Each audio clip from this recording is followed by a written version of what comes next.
at rock bottom for me, I think it was just this very simple thing, the image of the boxer, which is where I started when I did Empire State, really, and the last image of that film is the boxer pounding the streets. Is this image of a little man fighting his way in the world, Yeah. and it's the most potent image. It's much more potent for me than any other sporting image. It's incredibly strong. For those that haven't seen it, could you give like a minute synopsis of the film itself? Well, it follows a group of young fighters who've just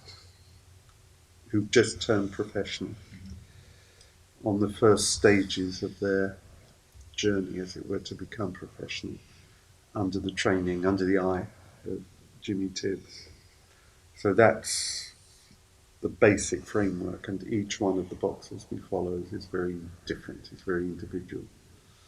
And as well as those boxers, we have the boxer making a comeback, which just happened when we were filming. Mark Taylor suddenly turned up.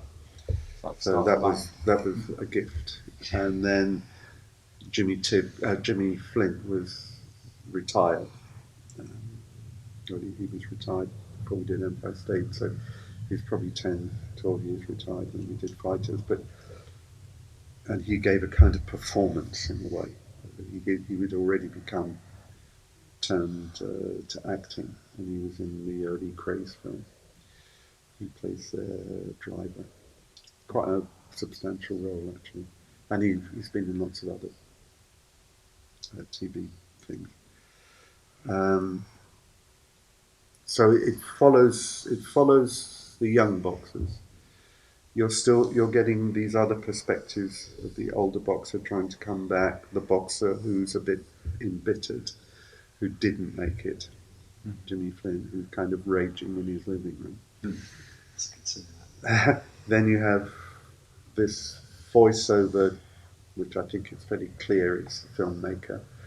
You don't see the filmmaker, but it's clear somebody is telling this story and saying, I spent however many months it was with the boxers to try and understand it, to try and get under the skin of it all. And so that voiceover, the narrator, the film starts connecting the actual boxing world that we record in East London with a kind of deeper world, which is boxing as we know it from photos, films, especially movies. And a lot of those early movies, of course, were black and white, and they were semi-crime movies. And that, for me, completely informed my image. Maybe it wouldn't, some 20 or so now wouldn't necessarily know those films. But, I grew up with those films, and that was where I first saw boxing in film for several days. And again, people saying absurd things like, best thing I've ever seen on television. Wow. So, we thought we had it made after that. Yeah, you've had some comments, haven't you? But we couldn't go further. We tried to do a feature film for the cinema, on film, or might still have been digital, with all the same people again, but on a bigger scale. Sort of trying to do Empire State scale, but with non-professionals. And there was no way we could do it. How did Fighters come about in general? Like, how did it all start? Well, I'd made a film with Mark Ayres, which was for Channel 4, called Empire State. And in that film, there was a boxing character. We wrote in a boxing character. And I did that because I had met Jimmy Flint. I'd never met a boxer before. And I was very aware of him being in a play because there were posters, talking about graphics earlier, posters all over East London of him in this play. And at that time there were, it's funny, you don't see them now, boxing posters for your call, and I wondered why they were all gone, because they were part of the street scene. I guess with the internet and everything, they've just gone. Facebook pity, because they were good. Anyway, we made Empire State, which had a boxing character and a boxing story, one of many stories in that film. And two of the extras in the boxing gym scene there were Dean Hollington and Mark Tisdale. I met Dean Hollington's dad for the first time, Stanley, and he told me that Mark and Dean were about to turn professional with Jimmy Tibbs, and it was him who said, I think verbatim, he said, I think there could be a film there. So I think, trying to remember, I think it was probably him or his son Dean who must have set up for me to go to West Ham Boys Club, which was where Jimmy was uh, training and managing. I mean, he had Roy Rowland, Jason Rowland, Yep. Bradley Stone, Terry Dixon, some others, I think,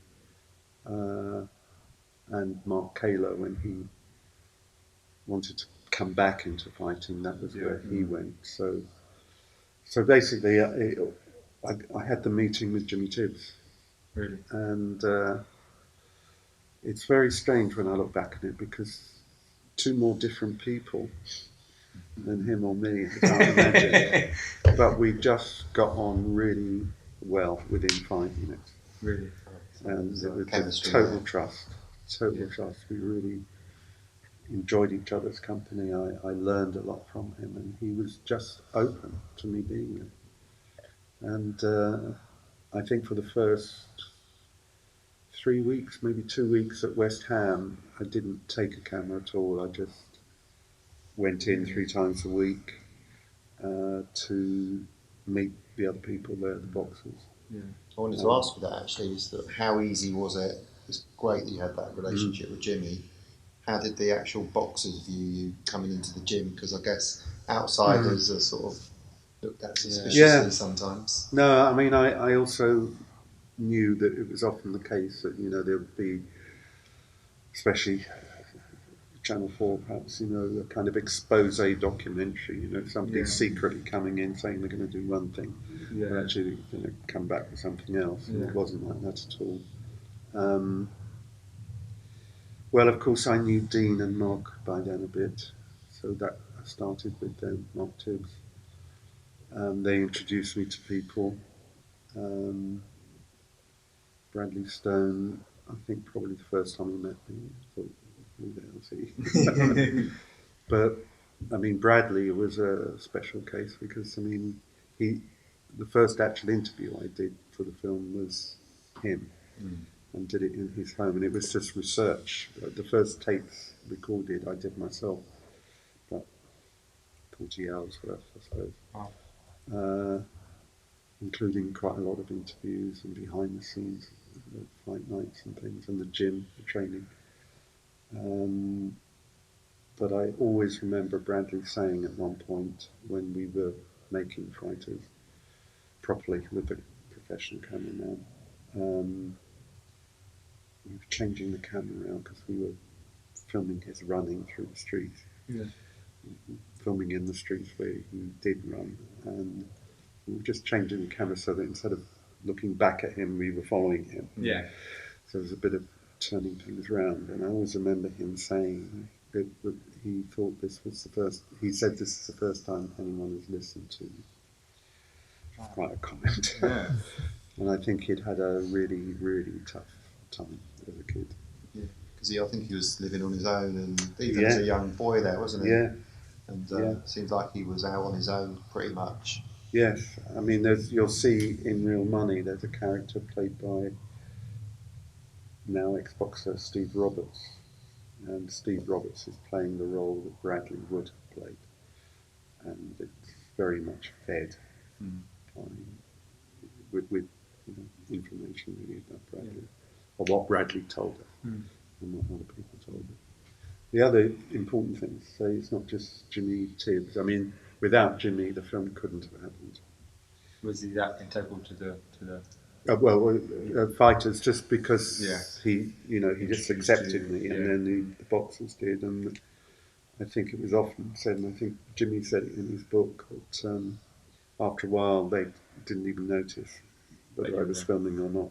That's great because then you get the real authenticness of the gym and of And the gym was very welcoming. I mean, there were people just dropping in, taxi drivers, and Yeah. people, and I liked that spirit of the place. Yeah. You know, it was Yeah. very unlike a film world. Yeah. It was, you know, what actors would stand back perhaps a bit, Yeah. and separate But it themselves. was real. But the champs, you know, Michael Watson would come in, and Crazy. you know, they were all very, very accessible. Yeah. But the other key person was Alan Fountain at Channel 4. We had a budget to dream of compared to today. I think the budget was £190,000. Wow. That's a lot of money. What, 25 And then- years ago? Isn't Yeah. it? So what's Wow. probably that in? You know, in that is comparison now, 12 unimaginable million? now. We'd be lucky to get 25 or 30. Mm. But you know what that is? That paid for two things, especially it paid for time.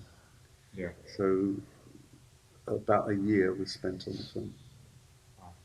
The editing was about 7 months. We had about 150 hours of material, I think. And then it paid for, I remember, I think it was cost us about 20,000. We put a lot into the sound. Now that was partly because it was shot on high 8, which was at that time a new format. Yeah. So it kind of preceded mini DV and DV cam. But that enabled us to use much smaller cameras and beta Right. SP cameras, because I remember we did a test at my Kayla's house with the living room. Once we had the tripod and the beta camera on it, and had to take out half the furniture in the room to get this stuff in with the light. We destroyed the room, so it was hopeless. Yeah.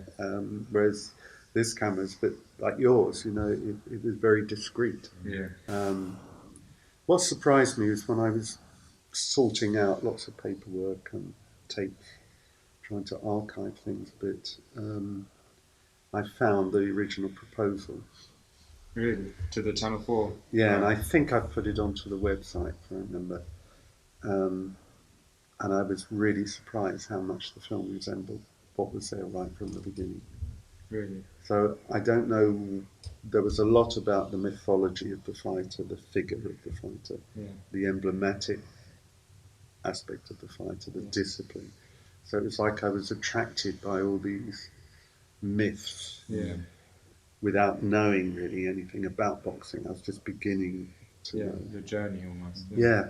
Yeah. And I think from the beginnings, a subjective element from me was expected to be in it. Channel 4 wanted that. Yeah.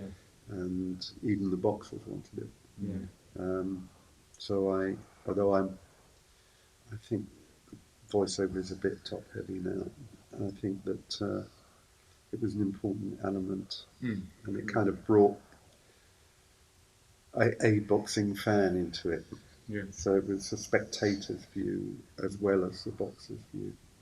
So the only viewpoint we didn't include, which I think was conscious partly because we thought they were always being interviewed anyway, were the managers and the promoters.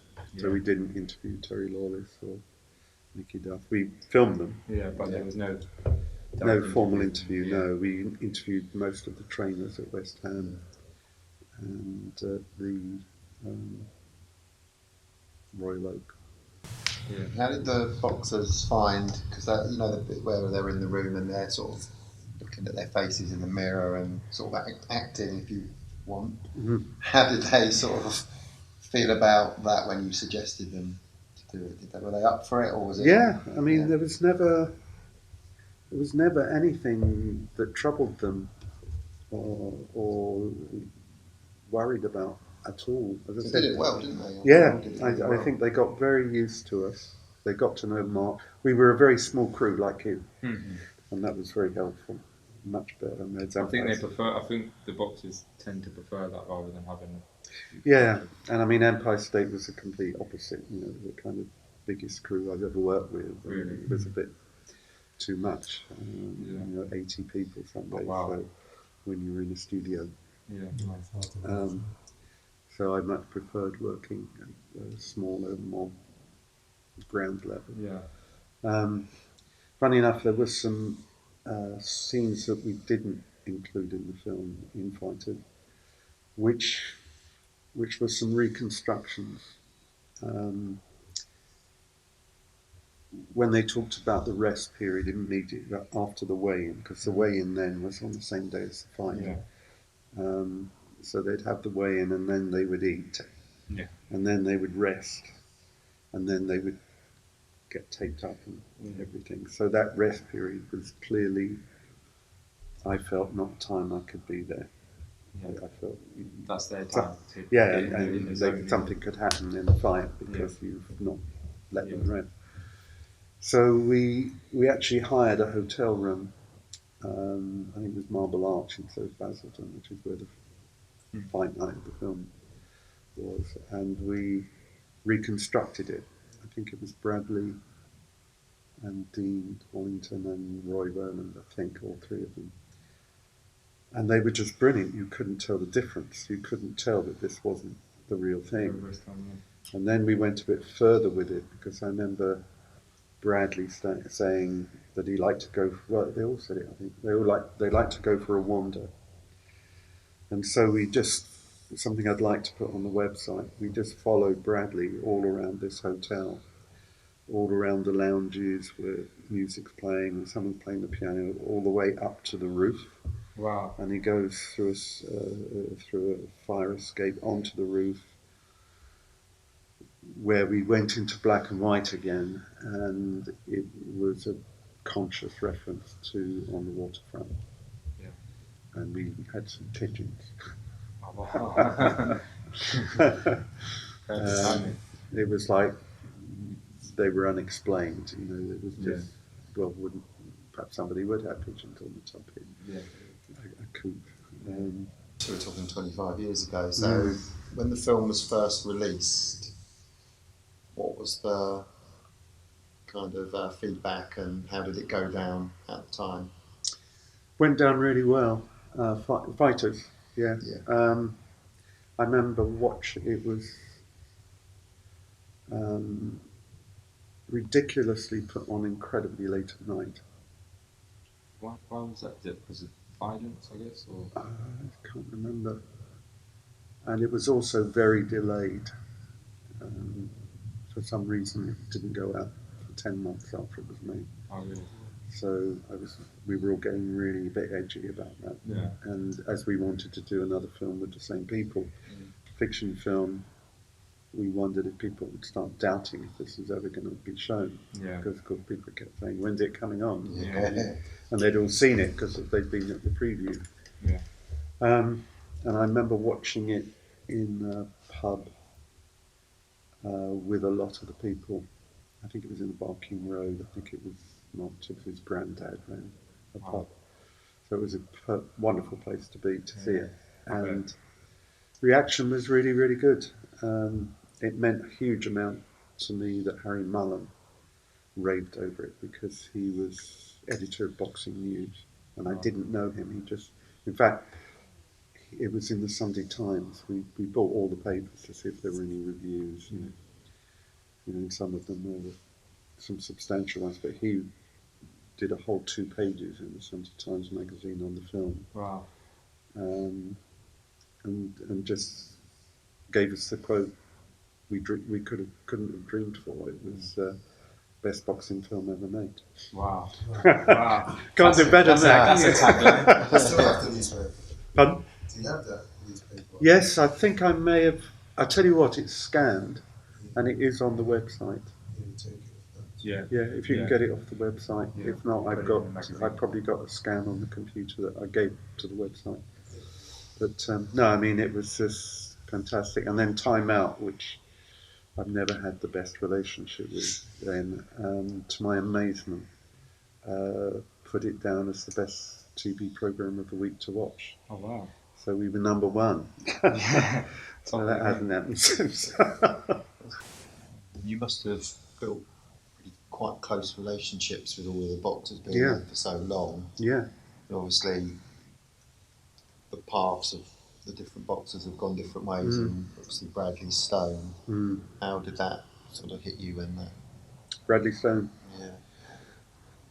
Well, I got to know all the boxers really well, and I'm still in close contact with Mark Tibbs and his family, and Dean Hollington, and Mark Halo lives in America now, but we talk on the phone a couple of times a year. Well, Bradley, yes, it was devastating. I was at your call the night of the fight, and I remember really, really well every step of that. And in fact, I wrote it down, and it's on the website. I decided to put the account. I wasn't sure about it, but I put it on the website. And at that time, I wasn't in contact with his then girlfriend, since got married, Donna, who I also got to know at the time, hadn't seen for years. Anyway, she came to the screening we had recently of Fighters for the 25th anniversary, and she looked at the website and she was really happy it was there. But so I was pleased about that. Yeah, I mean, I was living here at the time, and I just remember I'd said goodbye to Bradley. I met his mum for the first time at the fight night. I saw him after the fight. He'd been giving interviews, so nothing seemed wrong, that he'd lost. And I remember last words or something like, I won't call you tomorrow, I'll call you in a couple of days, because we were already planning this fiction film, which he was going to play a main role in. And then I got a call 8:30 the following morning from Jimmy Flint saying, Bradley Stone's in a coma at the London hospital down the road and he's not expected to make it. So couldn't believe it. And went down there, and almost everybody I'd met in the course of making the film were there. So there were 50, 60 people there. And he was on the life support for 2 days. And when the decision was made to switch it off, there was no hope. I mean, I've never been in such a scene, really. I mean, everyone was just howling, including me. I think in a way the film's a nice tribute to him, because he comes across as such a lovely character, really genuine. So I think watching it, it's kind of quite a nice thing. With the website, which is, I should make some reference to, because the website is a first attempt to kind of preserve some of the additional material that was shot for the film. So we put Bradley's first complete interview onto the website. Brilliant. And there's a second one, which we haven't put on yet, because I just thought this is very precious stuff. They were so open and so articulate. That was the other thing that was so amazing, is that they were so able to speak. And it wasn't something people associated with boxers, being articulate. And they were, given the chance. Given a chance, that's all it is. Definitely. Because other boxers I've met who I haven't interviewed for a film, once you get to know them, most people can, if you give them time, exactly, you listen. Exactly. You listen. So we are trying to preserve about 100 hours of material. It's very, very expensive to do it because everything has to be digitized. And I've only been able to locate one machine in London that can still play high 8. I just remember I was looking upstairs and Mark was in his office. And I remember shouting, this stuff has absolutely got to be preserved. Because there were so many interviews, so many conversations in the gym. And I said, no one will ever do this again, cover one group of people for that amount of time. And it's like a cast of 60. In that era as well, it's like a golden era almost, in East End anyway. So I mean, I've had some encouragement from Steve Bunce. He's trying to help us find ways of raising the money to do it. We think it'll cost about 25,000 to do it. Which is the time as well. You have to check every single tape about 3 times. You have to get the first transfer, you have to check it often with high 8, you get a glitch, So it had to be done again. Really? So because the glitch is always in a different place until you've got the cleanest copy you can get. Then you've got to load it onto the website, and then you've got to check it again. So there's a lot of that's where the A time lot of work to be goes, done. and providing contextual stuff, notes, photos. Yeah. We've so got, you know what it is. yeah, and we've got the programs, we've got the posters. We'd like to put all this on the website and make it freely available. So that's something I was going to ask: was how do people still watch? If someone wanted to watch the film or wanted to see any of the footage, where would they go? Where was the website? Well, we brought 2 DVD editions out of Fighters and Real Money with extras, and at the same time, which we've never done before, we put them on live stream on the website, so people can pay per view. Oh, brilliant! £5, I think. Oh, brilliant. And the quality seems pretty good. We checked and checked and checked them. Yeah. So there's a kind of option really, and then there's at the moment there's about 7 hours of archive material, which people have to sign up for to view. And the only reason for that, I'm wondering now if it was a mistake, but we were told this was the best way to do it, to have some idea of who your Audience. who the audience is, and you can let people know when you're putting something new on. So that's the only reason. It doesn't go any further than that. And we're about to put another 6 hours, but I can't afford to do it anymore. It's just too expensive on my own. So we've got to raise the money. So I think there's enough evidence of what that archive is on the website for people to get an idea of the material. We'll link to the website. Over. Is there like a donation page or anything that we can? No. Might be something that we should. Yeah. Think of doing, because if people see it, and people, especially from that era, it might be something that's worth. Steve Bunce has suggested, I'm just exploring it at the moment, he talked of possibly showing Fighters on Box Nation.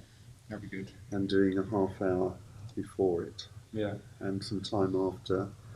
And a kind of appeal on the That'd archive. be fantastic, yeah. And that possibly to find a way to make something new which includes some of the archive but also follows through what's happened to people since. Well, Ron, thank you so much for your time today. That's great.